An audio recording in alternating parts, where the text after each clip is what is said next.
looking at their control panels. Right, running a routine test. Exactly. They were running this test and monitoring the system's outputs, the dials, the screens, all those sensor readings, the external variables they could actually see. The things right in front of them. Yeah. And those screens indicated that the reactor's power levels were dropping. From the outside, I mean, the system looked entirely stable. It just looked like it was safely shutting down. But that wasn't the reality. No, not at all. Mathematically, deep within the internal physical state of that reactor core, there was this positive Eigen value that was silently multiplying itself. A hidden mode of instability. Exactly. Growing exponentially, completely masked from the output sensors until it just physically tore the entire facility apart. It's honestly the ultimate nightmare of engineering. And it perfectly encapsulates exactly why the mathematics of control systems exists. Right. What we call automatics. Yeah, automatics. Yeah. Because you simply cannot trust what a system shows you on a screen. You have to be able to prove mathematically what is actually happening under the hood. Well, welcome to the deep dive. Today, we have a highly specialized, absolutely custom-tailored mission. We really do. We are speaking directly to you, the listener, sitting there right now with your notebook open, just staring down an upcoming oral exam on automatics. And we've seen the notes you sent us. Oh, yeah, we've seen them. And frankly, if you have no prior background in this math, these pages just look like a completely alien language. It's a total alphabet soup. Seriously. State space matrices, Laplace variables, complex planes, stability tiers. It's a lot. It's extremely intimidating, mostly because it abstracts physical reality into pure mathematics. Right. But our goal today is to build your understanding of this subject entirely from the ground up. We're absolutely not going to just sit here and read these equations to you. No. That wouldn't help anyone.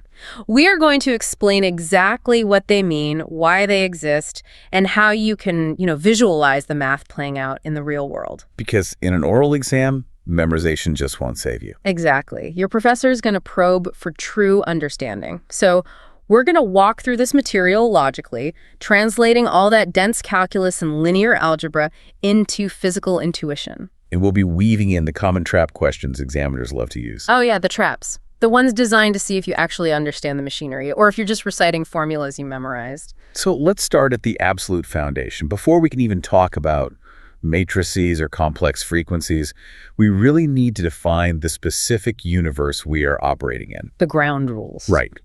Your notes specify that this entire course is fundamentally about LTI systems. Okay, LTI. Linear time invariant.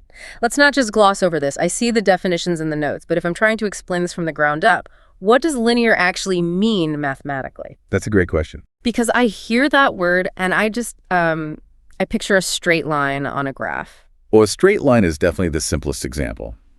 But in system dynamics, linear refers to a very specific set of mathematical rules. It's called the principle of superposition. Superposition, okay. Yeah, and it means the system obeys two strict laws, additivity and homogeneity. Okay, stop right there. Additivity and homogeneity. Translate that into plain English for me. Sure. Think of a machine where you put an input in and you get an output out. Additivity means if you know that input A gives you output X, right, and input B gives you output Y, then if you shove both input A and input B into the machine at the exact same time, you're absolutely guaranteed to get output X plus output Y. Oh, okay. So the inputs don't interact with each other inside the machine to create some crazy new hybrid thing. Exactly. They just add together perfectly. It's like playing two keys on a piano. You press the C note and the E note simultaneously. They don't magically combine to form a trumpet sound. That's a perfect analogy. They just add. You just hear both notes. Okay. So what about homogeneity? Homogeneity is all about scaling. Say you push the gas pedal on your car twice as hard. A linear system says you will get exactly twice the acceleration. Right, it scales perfectly. Yeah, if you multiply the input by a constant factor, the output is multiplied by that exact same constant factor. I mean, I definitely see why engineers love this. It's incredibly predictable. It makes the math so much easier. But let's be real for a second. Does a truly linear system actually exist in nature? I mean, if I push my car's gas pedal 1,000,000 times harder, I don't get 1,000,000 times the acceleration. No, you definitely don't. The engine just explodes. Right, and you've hit on the dirty little secret of engineering right there. Yeah. Almost nothing in the real world is perfectly linear. I knew it. Everything eventually hits a limit, or it encounters wind resistance, or like you said, it melts. Right, right. But solving nonlinear differential equations is just a mathematical nightmare. It's literally the realm of chaos theory, where a butterfly flapping its wings causes a hurricane. So how do we actually use this if it's not real? Engineers do something very clever. They linearize the system around an operating point. We basically assume that as long as we keep the inputs within a reasonable normal range, the system behaves linearly. Oh, I see. It's an approximation. Exactly. It's an approximation, but it's really the only way we can build the math to control these things. Okay, so that's the L in LTI. We have a predictable, scalable machine, at least within normal limits. Now, what about time invariant? This one is much simpler. It just means the fundamental rules of the machine. Its physics, its mass, its wiring do not change as time passes. So it's consistent. Very consistent. If you give the system a specific input on Tuesday at noon, you get a specific output. If you wait until Friday at midnight and give it the exact same input, you get the exact same output. Just delayed by that amount of time. Exactly. So the machine doesn't age, doesn't rust, it doesn't get tired. Right. Mathematically, it just means the numbers inside our equations are constants. They aren't variables that are attached to time. All right, makes sense. Now, before we dive into the deep math, the notes quickly list some acronyms to describe the ports on our LTI machine. CISO, MIMO, MISO, CIMO. Yeah, this is just basic accounting of the ins and outs. CISO is single input, single output. Give me a real-world example of that. The classic example is a basic cruise control system. You have one input, which is the speed you said, and one output, the actual speed of the car. Okay, single in, single out. And MIMO is multi-input, multi-output. Right.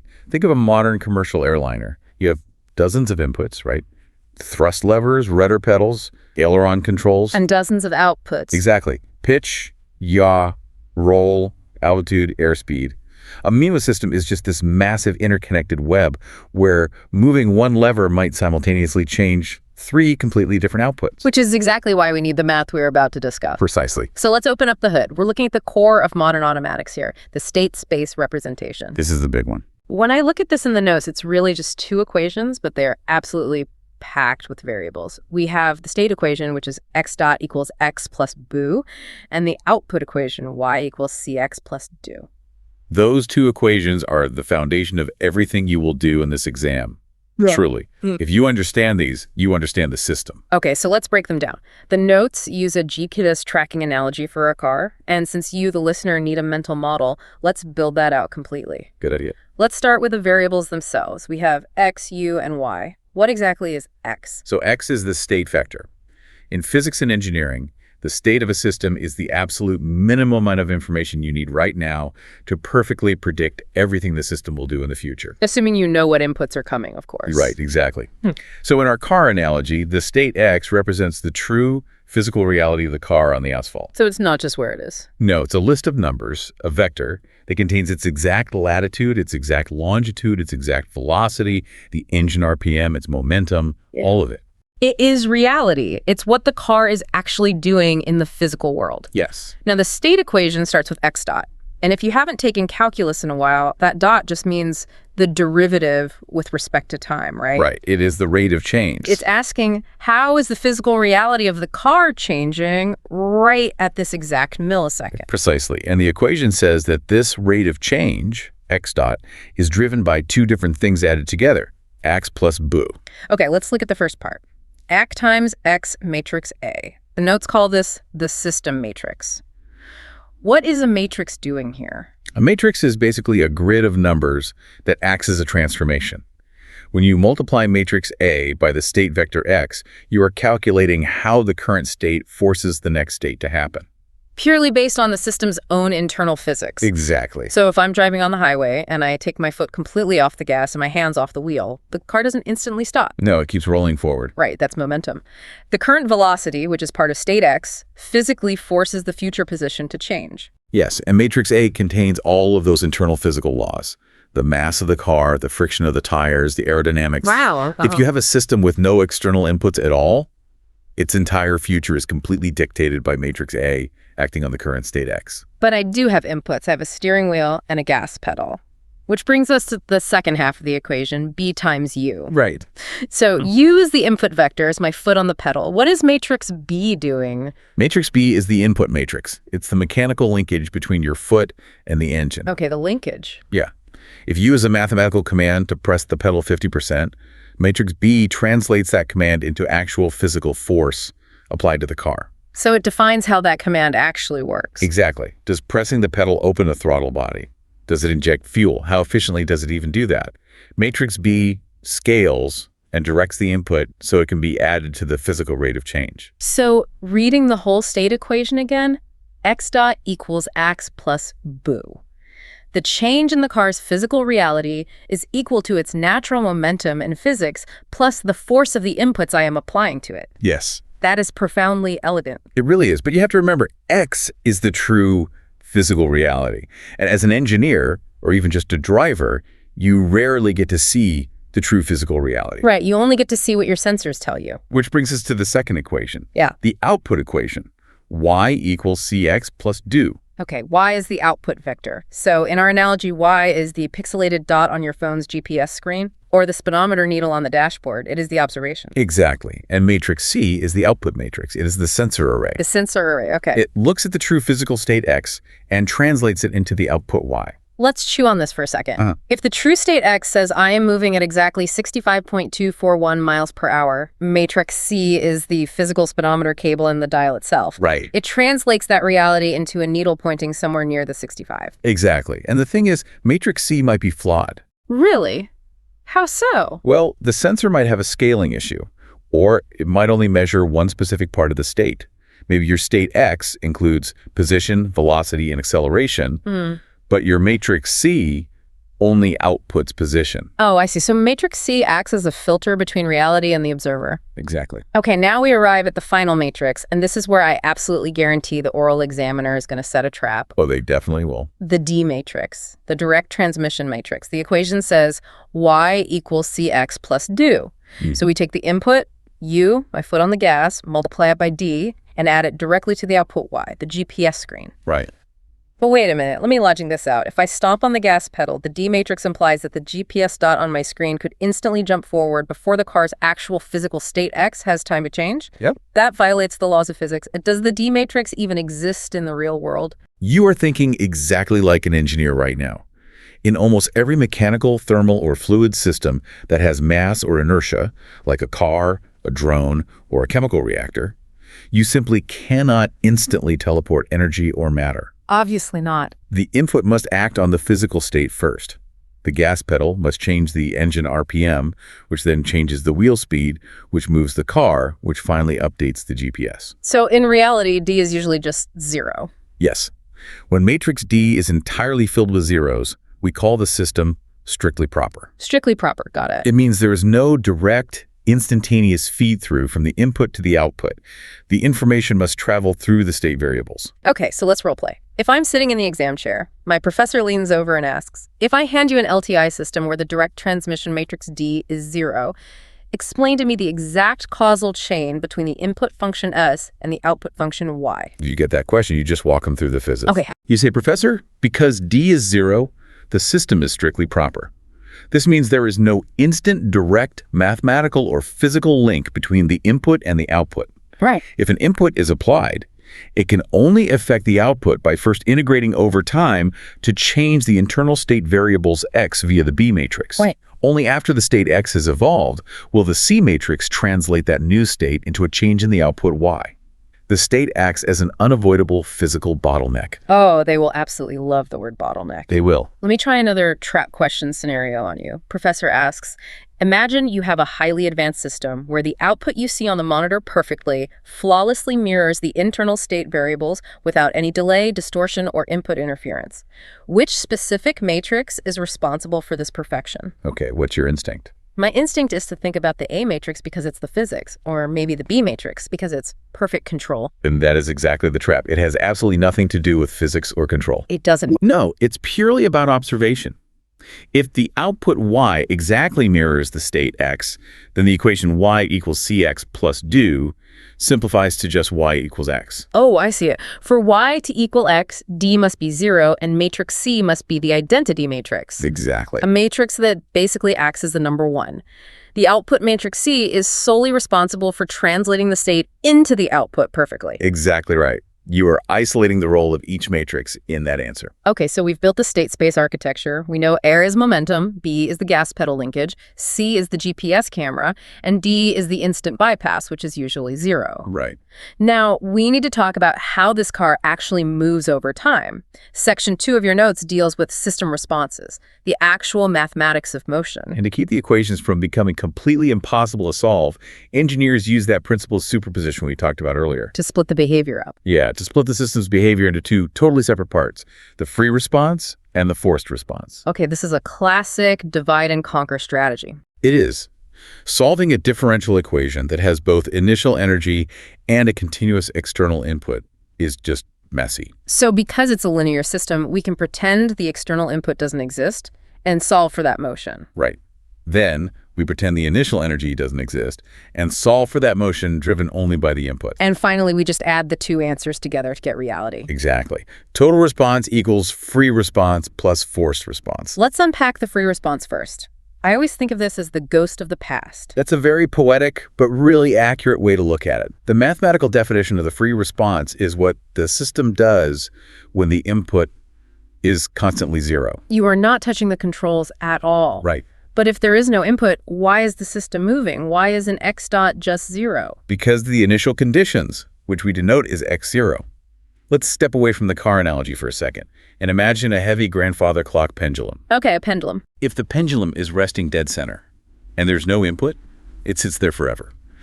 But what if you walk into the room and someone has already pulled the pendulum back to a 45-degree angle, and right at time t equals 0, they let go? That 45-degree angle is the initial state, x0. The system has stored potential energy. Right. From the exact moment they let go, the input is 0, no one is pushing it, but the pendulum starts swinging. Right, it swings back and forth. Governed entirely by gravity and air resistance. And those physics are encoded in matrix A. This entire natural, unforced swinging motion is the free state response. It is the system naturally bleeding off the energy of its initial state over time. If I attach a sensor to the pendulum to draw a graph of its angle over time, that graph is the free output response filtered through matrix C. You've got it. Okay, so that is the ghost of the past, the energy we started with. Right. Now, the forced response, the hand of the present. For the forced response, we completely ignore the past. We mathematically force the initial state x0 to be exactly 0. So the pendulum is hanging perfectly dead center, completely at rest. Yes. And now you attach a motorized arm to the pendulum. Okay, that motor is your input control function, U of t. Exactly. You turn the motor on, and it starts driving the pendulum back and forth according to whatever signal you send it. The resulting movement of the pendulum, caused solely by the motor pushing and pulling it from a dead stop, is the forced state response. Driven purely by matrix B, the motor linkage, and matrix A, how the pendulum reacts to being pushed. Yes. And because it's an LTI system, if I want to know what happens in the real world where I pulled the pendulum back 45 degrees AD, I turn the motor on, I just calculate the free swinging math, calculate the first motor math, and literally just add the two numbers together at any given second. Total response equals free response plus forced response. Yeah. It really is that simple. This makes so much sense, but I know examiners love to twist these definitions. Let's role play again. The professor stares at me and says, "Candidate, consider the free response of an LTI system. Does this response depend individually on the current time t and the starting time t0? You really have to listen to the wording there. Depend individually. It's a trap regarding time invariance. Yes. If you are stressed in the exam, you might think, well, the pendulum swings over time, so yeah, obviously it depends on time. But that's wrong. It is entirely wrong. The physical physics of the pendulum do not care what the actual clock on the wall says. Right. It doesn't matter if you drop the pendulum at 1 p.m. or 4 p.m. Right. The free response only cares about the elapsed time. Yeah. The duration. It depends mathematically only on the difference between current time and starting time. Yeah. T minus T0. So if I say yes, it depends individually on t and t0, I'm implying the system behaves differently at 4 p.m. than it does at 1 p.m. Which completely violates the time invariant rule of LTI systems. Exactly. So I must answer, no, professor. Because the system is time invariant, the free response depends only on the elapsed time difference, t minus t0, not the absolute timestamp. Perfect. That's a textbook answer. Brilliant. Okay, another trap. Professor asks, candidate, you are analyzing the forced state response of a system to a step input. How does this forced response change if the initial condition of the system x0 is doubled? This is a pure test of your definitions. They're totally trying to get you to start calculating superposition rules in your head. Right, trying to make me multiply by 2, but I don't need to calculate anything. No, you don't. Because by definition, the forced response explicitly assumes the initial condition x0 is 0. Precisely. You just look at the professor and say, it doesn't change at all. The definition of the forced response requires that the initial state is 0. Any effects from a non-zero initial state belong exclusively to the free response. The forced response is utterly blind to initial conditions. Okay, we are cruising now, but now we hit the wall. Section 3. Section 3 of the notes. The math engine. We are completely leaving the safe world of conceptual analogies, and we are staring at integrals, derivatives, convolutions.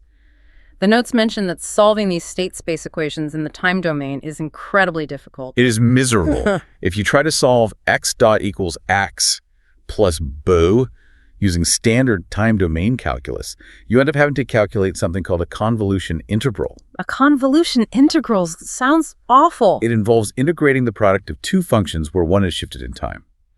For complex matrices, doing this by hand is a nightmare of exponential functions and integration by parts. Which is why we don't do it. Right, we don't. The notes introduce a massive shortcut, this mathematical translation tool called the Laplace transform, which moves us from the time domain, t, to the S domain, S. The S domain is where control engineers live. If you are a student and you have never really understood what the Laplace transform actually is, listen closely to this part, because this is the pivot point of the entire field of automatics. It really is the key to everything. I need you to explain this to me like I am a 5-year-old who just happens to know calculus.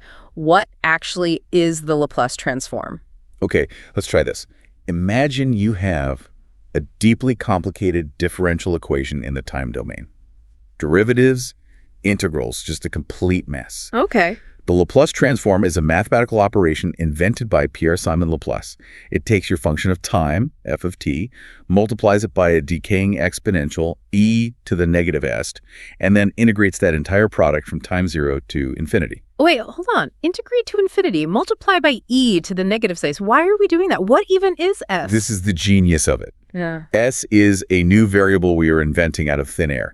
It's a complex number, usually written as S equals sigma plus j omega. So it has a real part, sigma, and an imaginary part, omega, with the imaginary unit j or I. Right. Now think about what happens when you take a function and integrate it from 0 to infinity.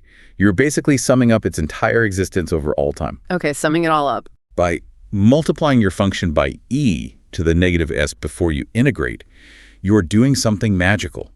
You are basically scanning the function for specific behaviors. Scanning it. How does that scan it? Because S contains both a real part and an imaginary part. The real part, sigma, creates a mathematically squashing exponential curve. The imaginary part, omega, creates a pure sine wave, an oscillation. Oh, I see. When you multiply your function by e to the negative s and integrate, the math effectively asks your function, hey, do you contain any parts that grow or decay at the exact rate of sigma? Do you contain any parts that vibrate at the exact frequency of omega? And if it does? If your function does, the integral lights up and gives you a large value. If it doesn't, the integral just goes to 0. Wow. It's like running a prism over a beam of white light to separate out all the individual colors. That is a phenomenal way to visualize it, yes. The Laplace transform takes a messy, unpredictable time signal and breaks it down into a map of its fundamental exponential decays and oscillating frequencies. That's exactly it. And the practical result for engineers is nothing short of a miracle. Why? Because when you run a derivative rate of change through the Laplace transform, it turns into simple algebraic multiplication by the variable s. Wait, really? Yeah, and when you run an integral through it, it turns into simple division by s. So we take our miserable calculus problem, run it through this frequency scanner, and suddenly, in this newest domain, we don't have to do calculus anymore. Not at all. We just do middle school algebra. We add, subtract, multiply, and divide these as terms to solve for the output. Exactly. It turns calculus into algebra. And then once we have the final algebraic answer, We do an inverse Laplace transform to translate it back into a time domain graph that we can actually look at. You've got it. Now, when we take our state space matrices A, B, C, D, and push them through the Laplace transform, we generate the 4 key matrices of this inane. These are heavily featured in your notes, and you absolutely must know what they represent conceptually. Let's walk through them. Number 1, the state transition matrix. Denoted by the Greek letter phi of S. The formula is phi of S equals Si minus A, all inverted. This is the beating heart of the system. Everything revolves around phi of S. Let's break down the math. Yep. S is our Laplace variable. I is the identity matrix. So S times I is just a matrix with S all down the diagonal. Then we subtract matrix A, which is our physics matrix. So Si minus A is literally blending the frequency scanner's S with the physical rules of the machine A. Yes. And then, crucially, we take the inverse of that entire matrix, denoted by the power of -1. Right. Finding the inverse of a matrix involves dividing by its determinant. This division creates a massive mathematical fraction in the S domain. We will come back to why that fraction is so important later. Okay, but conceptually, what is it? Conceptually, phi of S mathematically describes how the internal state naturally evolves forward from its initial conditions over time. It drives the free response. Okay, it's the heart of the machine. Let's move to matrix 2, the input to state matrix, denoted as H of S. The formula is phi of S times B. Look at the visual architecture of that. We take our core engine, phi of S, and we multiply it on the right by B. Remember matrix B. The gas pedal linkage, it translates the input into state changes. Right, so H of S describes the entire journey of the forced response inside the machine. It takes the external input, translates it through B, and then feeds it into the core engine phi of S to see how the state variables change over time. That makes perfect sense. Matrix 3, the state to output matrix, denoted as psi of S. The formula is C times phi of S. Again, look at the structure. This time, we multiply the core engine phi of S on the left by matrix C. C is our GPS satellite, the sensor array. Right. So psi of S calculates how the naturally evolving internal state, driven by the core engine, is translated and filtered into the final output you observe on the screen. Okay, so phi of S is the engine. Put B on it, you get input to state. Put C on it, you get state to output. Exactly. That logically leads us to the grand finale, the 4th matrix, the transfer function matrix, denoted by W of S. This is the holy grail of control engineering. The formula in the notes is W of S equals C times phi of S times B plus D, or fully expanded, C times Si minus A inverted times B plus D. This equation links everything together. You have your input coming in through B, powering the core engine FUD of S, which is then observed by the sensor C, plus any instant bypass D. Wow. The transfer function W of S is the ultimate shortcut. It gives you the direct mathematical relationship between the input em of S and the output Y of S, completely collapsing the internal state X into a black box. A black box. Yeah. You hand me an input frequency, I multiply it by W of S, and I hand you the exact output frequency. It's powerful, but that black box nature brings us to a massive trap question for Section 3. Ooh, this is a big one. Professor leans over, points to the W of S equation you just wrote on the board and asks, "Candidate, you have successfully calculated the full transfer function matrix W of S for a drone. Can you use this matrix to mathematically determine the free response of the drone if a gust of wind initially knocks it to a 30-degree angle? Yes or no?" If you pause and think about how to calculate it, you fail. The answer is an immediate categorical NO. Well, why? It has all the matrices in it. It has A, B, C, and D. Because of the foundational assumptions used to build it. To derive the transfer function W of S using the Laplace transform, engineers explicitly mathematically force the initial state vector x0 to equal 0. They wipe the past clean. Yes. W of S only describes the forced response. It only knows how the system reacts to an active input of S. Oh, I see. If the drone is knocked to a 30-degree angle, which is an initial state energy, but there were no current inputs from the pilot, W of S is completely blind to it. It will calculate an output of 0, while in reality, the drone is crashing to the ground. You literally cannot see the ghost of the past through the transfer function. You have to go back to the state transition matrix phi of S to see the free response. Exactly. That is a brilliant distinction. Okay, let's move to Section 4. Properties, poles, and minimal representations. We are going to put this transfer function W of S under a mathematical microscope now. You mentioned earlier that when we take the inverse of Si minus A, it involves dividing by a determinant, which creates a fraction. Yes. In the S domain, W of S almost always takes the form of a rational function. That's just a fancy way of saying it's a giant fraction with a polynomial on top, the numerator, and a polynomial on the bottom, the denominator.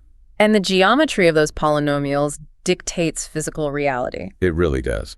Let's start with the degrees of these polynomials.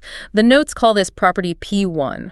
The degree is just the highest exponent of s, right? So s cubed plus s squared has a degree of 3. Correct. Now let's connect this to the real world.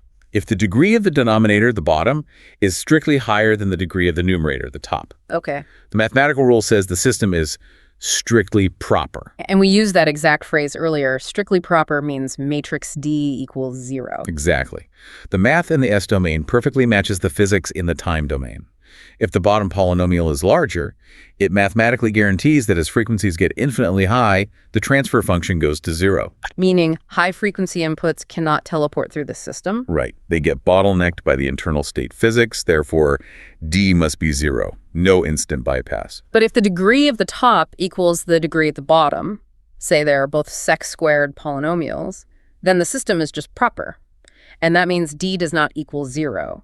There is a direct physical link.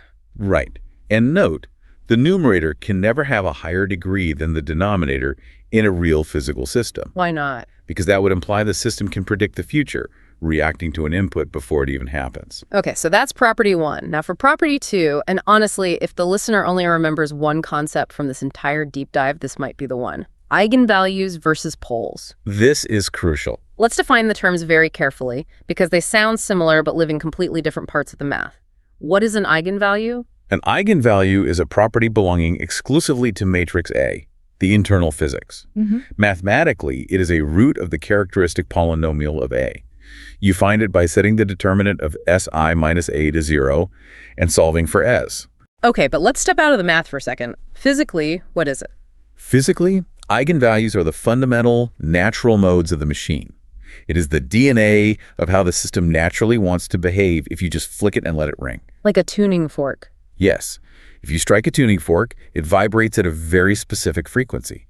That frequency is governed by its eigenvalues. They dictate how fast the internal states decay or how wildly they oscillate. So eigenvalues belong to the internal state, matrix A. What about poles? Poles belong exclusively to the transfer function, W of S. They are the roots of the denominator of that giant fraction. So you take the bottom polynomial of WS, set it to 0, and solve for S. Yes.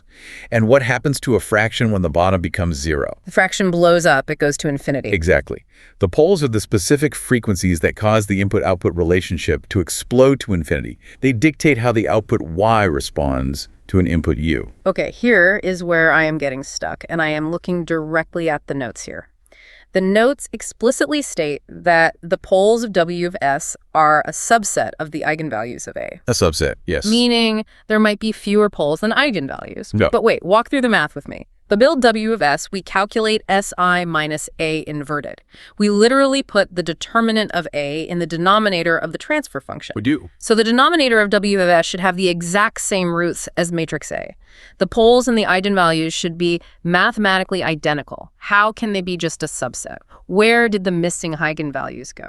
This is the most beautiful and dangerous quirk of linear algebra. They go missing because of mathematical cancellation. Cancellation. Remember the full formula. W that. S equals C times Si minus A inverted times B. You aren't just looking at the denominator. You are multiplying that huge fraction by matrix C on top and matrix B on the side. Okay. Imagine, after you do all that massive polynomial multiplication, your final transfer function looks like this. The numerator is S minus 5. And the denominator is S minus 5 times S plus 2. Oh. Just like middle school fractions. You have an S minus 5 on the top and an S minus 5 on the bottom. They literally cancel each other out. Exactly. They mathematically annihilate each other. The final simplified transfer function is just 1 over S plus 2. So the pole is just S equals negative 2. Yes. But what about S equals 5, the root that got canceled out? That plus 5 was originally in the determinant of A. It is still, absolutely, an eigenvalue of the system. So it's still there. Yes, but because of the geometry of where the input was applied, matrix B, and where the sensor was placed, matrix C, it created a matching term in the numerator that canceled it out in the transfer function. So the eigenvalue physically exists inside the machine, but it is mathematically invisible when you look at the transfer function. Precisely. We call it a hidden mode. I really need a physical analogy for this because my mind is melting a little bit. Okay, imagine an engine block in a car. The engine has a natural vibration, an eigenvalue, where it shakes violently at 3,000 RPM. Okay, shaking engine. Yeah. But the engineers have designed incredibly sophisticated rubber motor mounts, that's matrix C, the output translation, that are perfectly tuned to absorb that exact 3,000 RPM frequency. So if I'm sitting in the driver's seat holding the steering wheel, which is the output Y, and I press the gas to 3,000 RPM, the input, the steering wheel, is perfectly smooth. Exactly. The transfer function between the gas pedal and the steering wheel does not show the vibration. The pole was canceled out. Wow. But open the hood, look at the internal state, matrix A, and the engine block is vibrating so hard it's about to crack. The mode is physically there. It is just unobservable or uncontrollable from the outside. That is genuinely terrifying, and we will absolutely come back to why that is so dangerous when we hit stability. But this concept of hidden modes leads perfectly into the next topic in the notes, minimality. Right. Because sometimes engineers don't start with matrices. Sometimes they just observe a system, measure the inputs and outputs, and construct a high-level differential equation to describe it. Like the third derivative of the output plus the output equals the input. And the goal is to translate that input-output equation back into a state space model, matrices A, B, C, D. Yes. And we look for a minimal representation. A state space model is considered minimal if the number of internal state variables we invent, let's call that number n, is exactly equal to the order of the denominator polynomial k in the transfer function after all cancellations. So if my simplified transfer function has an s cubed on the bottom, k equals 3. To be minimal, I need exactly n equals 3 state variables to describe the internal physics. Correct. If a representation is minimal, it means your model is perfectly lean. You have absolutely no hidden modes. Every single state variable you defined is doing observable, controllable work. But here is a fascinating philosophical question from the notes, the reversibility problem. If I have a physical car, I can test it and easily write down its transfer function W of S. Sure. But if I hand you that transfer function W of S, can you reverse engineer the exact unique state space matrices A, B, C, and D that built it? No, you absolutely cannot. And there are two reasons why, which examiners will definitely want you to explain. Okay, what's the first? The first reason we just covered, lost information. If an eigenvalue was canceled out, if there's a hidden mode, the transfer function has absolutely no memory of it. You cannot mathematically reverse engineer a vibration that the transfer function doesn't know exists. It's like trying to unbake a cake. You have the final slice, but you can't tell me if a pinch of extra salt was perfectly masked by a pinch of extra sugar. The information is destroyed in the mixing. That's exactly it. And the second reason is non-uniqueness.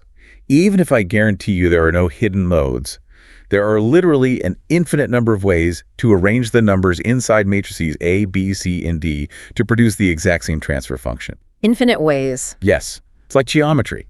I can describe the exact same physical point in a room using Cartesian coordinates, x, y, z, or spherical coordinates, radius, and angles.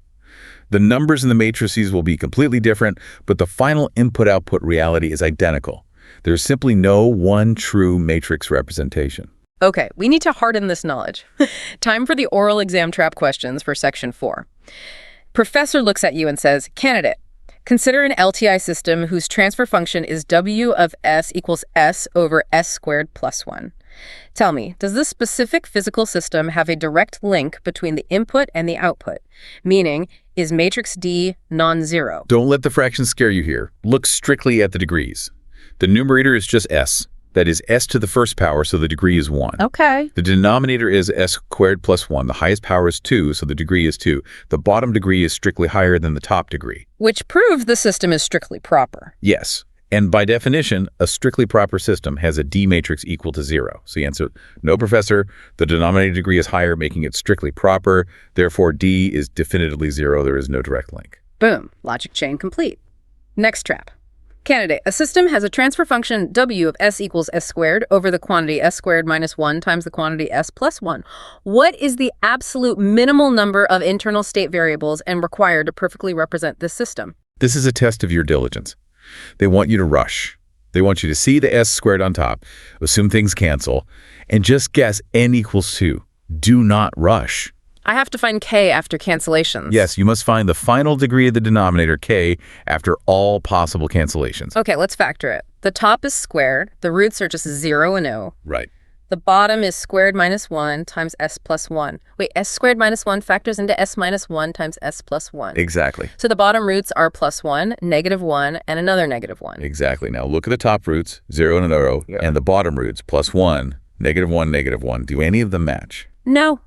There are no common roots. Nothing cancels. Right. So the denominator, if you multiply it all out, remains an s-cubed polynomial. The highest power k is 3. And the definition of minimality dictates that n must equal k. Yes. Therefore, you need exactly 3 state variables. If you guess 2, you fail. Okay, last trap for this section. True or false? A minimal state space representation of a system described by a 10th order differential equation minus a 7th order differential equation requires n equals 5 state variables. This is purely testing if you know the definition of k. You look at the equation. The highest derivative dictates the order of the entire system. It doesn't matter what you subtract from it. So the highest order is 10. Yes, therefore k equals 10. For a minimal representation, n must equal k. Therefore, it requires 10 state variables. The statement is false. It's all about knowing your definitions. Okay, take a deep breath. We have reached section 5 of your notes, the final boss. Here we go. We have defined the architecture, we've separated the responses, we've navigated the complex frequencies of the Laplace domain, and we've analyzed the fractions of the transfer function. Now we must answer the most terrifying question in all of engineering. Will this machine settle down or will it explode? Stability. This is where the math has literal life or death consequences. This is why bridges collapse in the wind, why airplane autopilot systems tear the wings off, and why chemical reactors melt down. Stability is the single most critical property of any dynamic system. To understand chaos, we first have to mathematically define peace. The notes begin with topic A, equilibrium points, denoted as x subscript e. What is an equilibrium state? Simply put, it is a state of absolute mathematical rest. It is a point where if the system has no external inputs, the rate of change is 0. So the system is not moving, not heating up, not draining. Exactly. It sits there, frozen in time, forever. In our calculus terms, it means the derivative vector, x dot, equals exactly 0. Now, for the LTI systems we were discussing, there is a fundamental rule. The origin, the point where every single state variable is exactly 0, is always an equilibrium point. Why? Look at the free response equation. X dot equals x. If you plug in a state vector x that is entirely zeros, you are multiplying matrix A by 0. The result is obviously 0. The rate of change is 0. The origin is always a resting point. Okay, but is it the only resting point? Can the car be at rest somewhere other than the origin? That depends entirely on the mathematical determinant of matrix A. If the determinant of A is not 0, then the math dictates that the origin is the one single unique equilibrium point in the entire universe for that system. Like a bowl with exactly one resting place at the dead bottom center. Yes. But if the determinant of A is exactly 0, the matrix is what we call singular. It loses a dimension of information. In that case, you suddenly have an infinite number of equilibrium points. Infinite. Yeah. Imagine a perfectly flat table. If you place a marble anywhere on that table, the rate of change is 0. It stays resting wherever you put it. Infinite equilibrium points. Okay, assuming we're dealing with a standard system with a unique equilibrium point at the origin, we need to know what happens if the real world intervenes. What happens if a gust of wind bumps the marble slightly up the side of the bowl? Does it roll back down or does it fly out? This brings us to topic B, the 3 tiers of internal stability. Internal stability is looking under the hood. We don't care about inputs or transfer functions right now. We are looking purely at the free response. We are analyzing the internal physics, the eigenvalues of matrix A, to see how the system naturally bleeds off energy. Tier 1, asymptotically stable, the gold standard of engineering. This is exactly what you want. A system is asymptotically stable if, after you nudge it away from the equilibrium point, it eventually returns exactly back to that equilibrium point as time stretches toward infinity. You flick the marble up the side of the curved bowl, it rolls around, loses energy to friction, and eventually comes to rest perfectly at the bottom center again. Mathematically, what guarantees this behavior? We look at the eigenvalues of matrix A. Remember, eigenvalues are complex numbers, sigma plus j omega. For a system to be asymptotically stable, every single eigenvalue must have a strictly negative real part.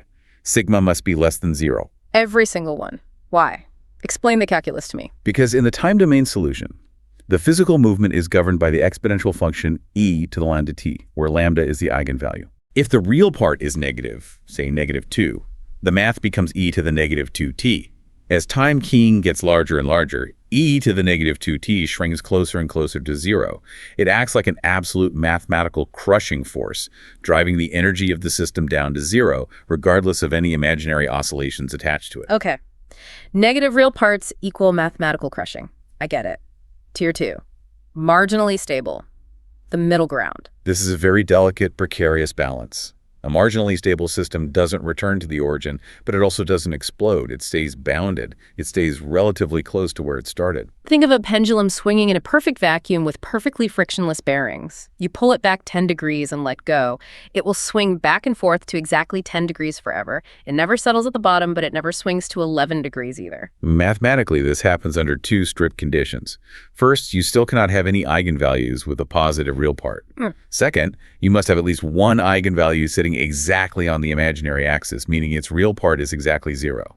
If the real part is 0, the exponential becomes e to the 0 times t, which is just 1. It doesn't crush the signal and it doesn't grow the signal. It just leaves the imaginary sine wave to oscillate forever. Right. But wait, the notes have a huge warning here. The eigenvalue on the imaginary axis must have a multiplicity of exactly 1. What does multiplicity mean, and why is it so dangerous? Multiplicity is how many times that exact same root appears in the characteristic polynomial.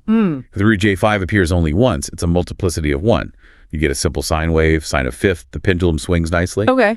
But if that exact same root j5 appears twice, the multiplicity of 2, the mathematics of differential equations throw a devastating curveball.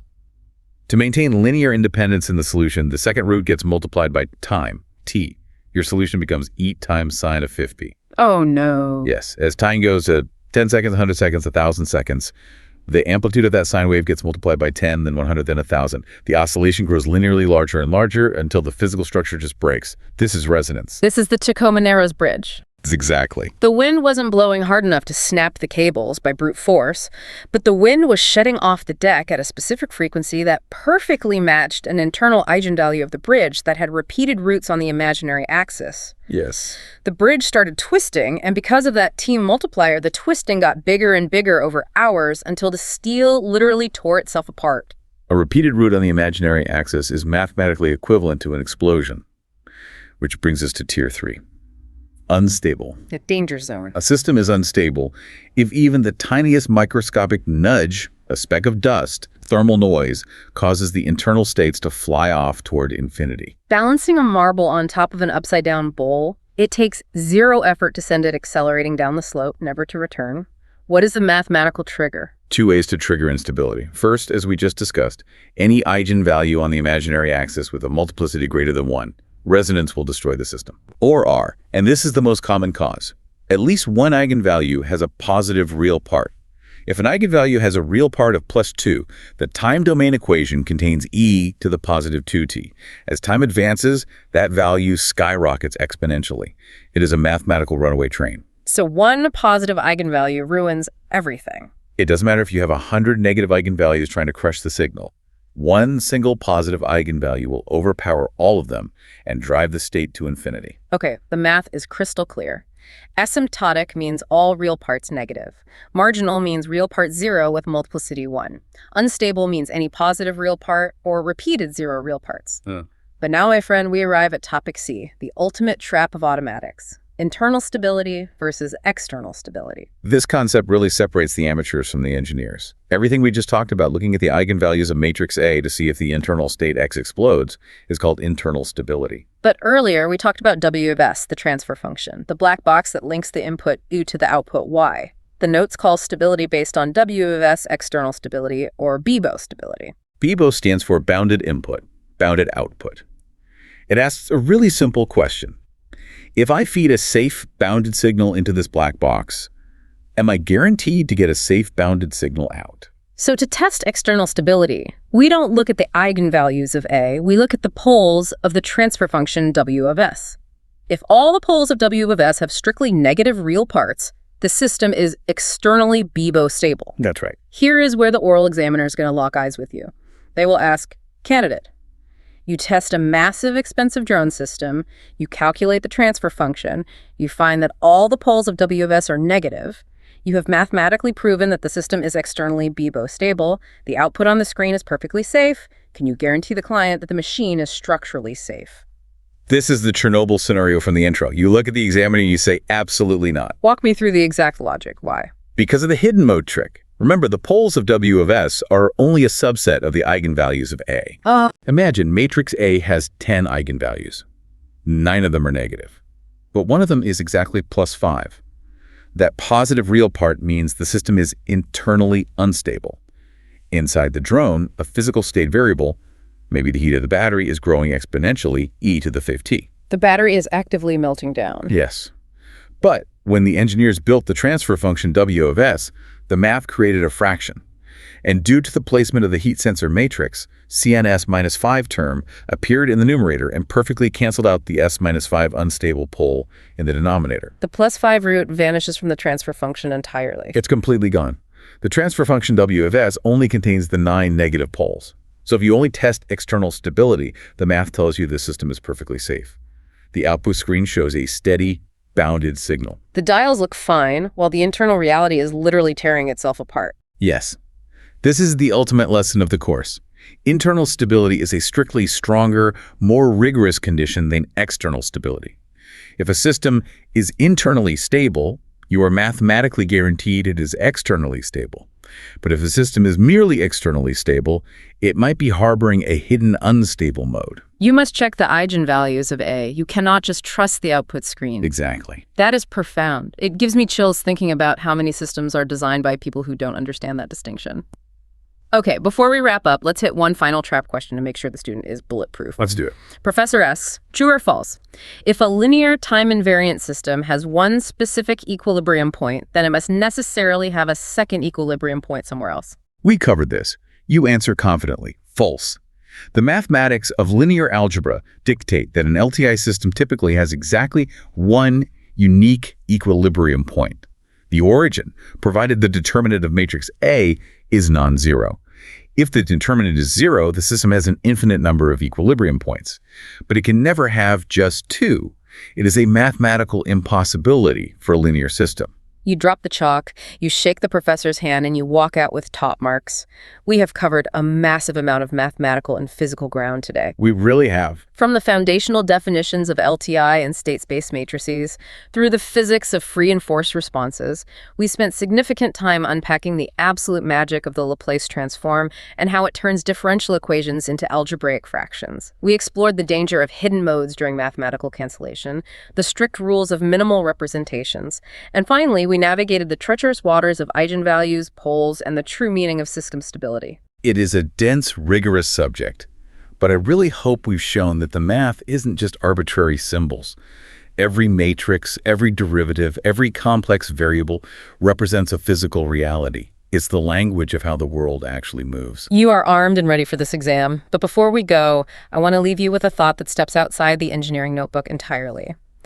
Automatics teaches us to be highly skeptical of outputs. We spend so much of our daily lives looking at the transfer functions of complex systems. We look at the output of the global economy on stock tickers. We look at the output of social media algorithms on our feeds. We look at the output of our own habits, checking the scale or our bank accounts. We look at the surface, and if it looks bounded, if it looks stable, we assume the entire underlying system is healthy. We blindly trust the external stability. Exactly. But the mathematics of control theory mathematically proves that the clean, bounded output you see on the screen might be a lie. Just because the output looks perfectly fine doesn't mean there isn't a hidden mode of instability lurking in the internal state matrix. A positive eigenvalue, a fundamental flaw in the foundation, silently multiplying itself, growing exponentially behind the scenes, mathematically masked by a sensor that isn't looking in the right place until the physical structure simply can't hold it anymore. So my question to you is this: what hidden unstable modes might exist in the complex systems you rely on every single day?